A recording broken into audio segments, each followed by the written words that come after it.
สบายดีทุกคนมื้อนี้สิพาย่างไปถ้ำเสือเด้อถ้ำน้ำลอดถ้ำน้ำต้นห้วยถ้ำน้ำกองห้วย อันนี้ทางไปเด้อพวกเจ้า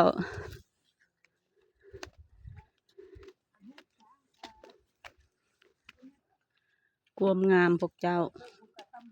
ความงามของหินเด้อธรรมชาติ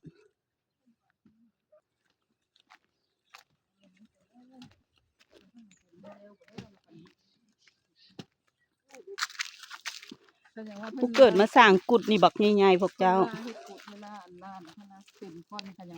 ป่วยปีเขาน้อยมากฮะแหละเพิ่นเริ่มเฮ็ดอันนี้มักหิน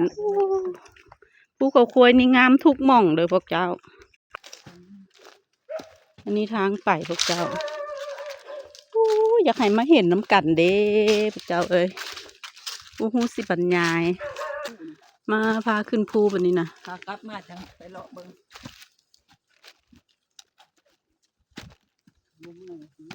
โอ้ยพี่น้องตู้ใหม่พี่น้องไปเบ็ดนะเมื่อแล้วก็นั่งให้อีแม่เลาะ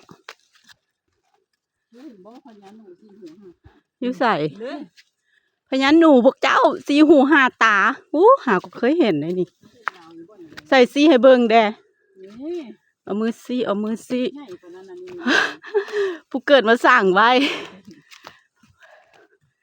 สีหูห้าตาโว้ผู้เกิดนี่สร้างเนาะมาเบิ่งพญางูก่อนพญาหนู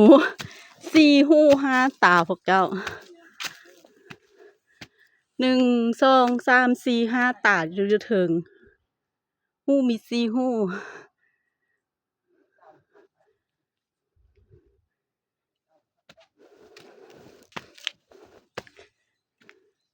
อันนั้นหนุมานแบกโลก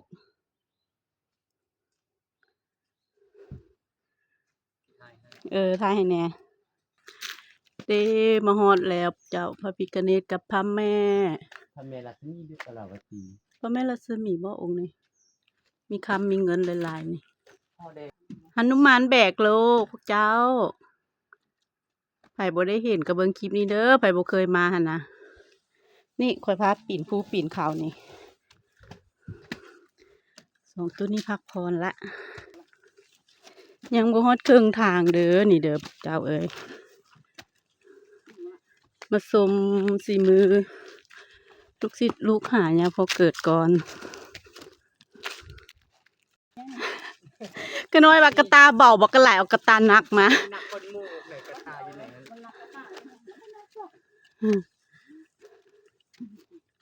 สุดหล่อ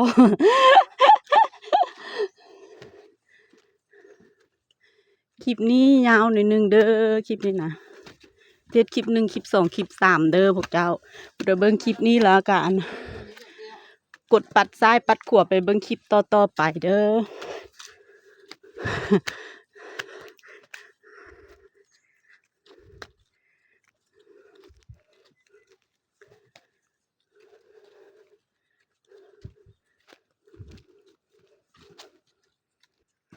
พวกเจ้าขอสิจบคลิป1เท่านี้ก่อนเด้อ